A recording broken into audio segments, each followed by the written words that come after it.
You seem to be the only one. Yeah. So I got a lot like yeah, this. it seems sort of the media coverage of this is very fragmented. I mean, I will say that the Pulitzer Prize was just awarded to a reporter from the Denver Post for feature photography, and he was chronicling one soldier's struggle with post-traumatic stress syndrome on his way back. But it seems like these media moments are fleeting, and so my question really is it because we are perpetually at war that we don't have the opportunity for our own VE Day? And how can we ever say mission accomplished when the first thing we do is hand our soldiers another mission when they come home? It is an important debate for us to have as a country whether or not we have wars that end now. Or whether we just have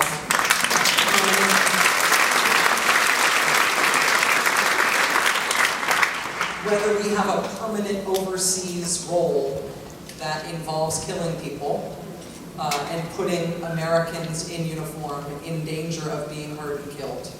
And the deployment just moves. That was kind of the unspoken idea of the whole idea of the global war on terror. And we don't talk about the global war on terror anymore. And it's been, the parades issue for me is an emotional one. I feel emotionally as a civilian like there is a moral problem for myself and for my country that civilian life has been so divorced from this decade of war that we haven't much noticed, let alone sacrificed, while so many have been sacrificing in our country. I have a moral.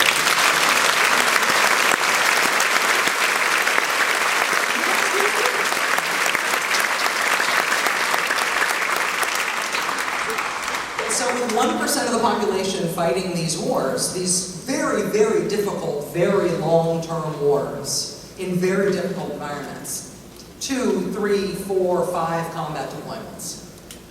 To have that happening while in civilian life we're fighting over how big a tax cut to get, I feel like that's a problem. I am a jingoistic believer in America's role as a force for good in the world. And I also believe that the way that we as civilians are divorced from what we're doing in military terms is something that could shorten the life of us as a country. At least as a kind of country we are.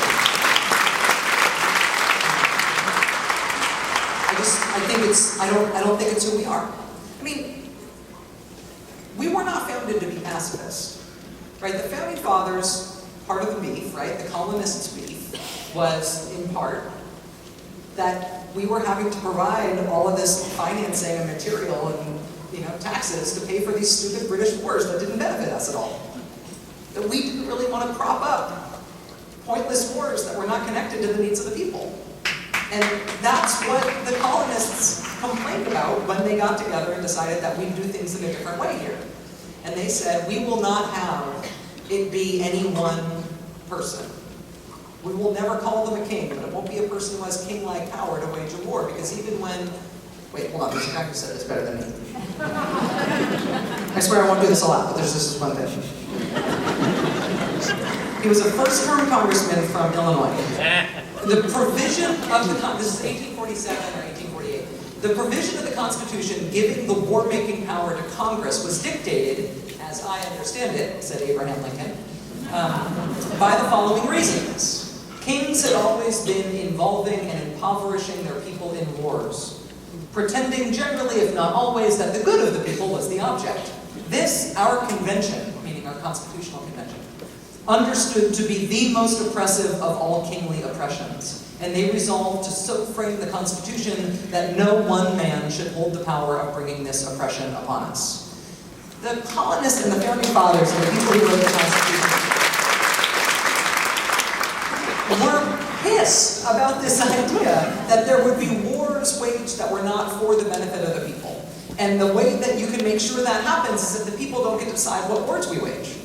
If somebody just gets to assert, this is for your benefit, let's go. No, that's not the way it works. You say, this is for your benefit, and then we debate it and decide whether or not you're right.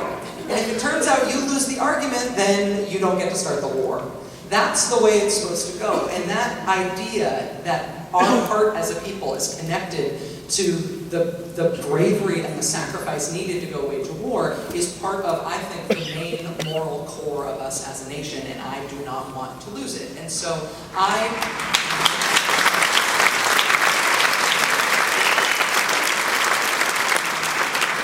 when St. Louis or Houston or Tucson or Richmond, Virginia or Melbourne, Florida or Des Moines, Iowa, or any of the other places that have decided to hold these parades to say, we as civilians, this is not veterans groups organizing these things, it's civilians, just regular people.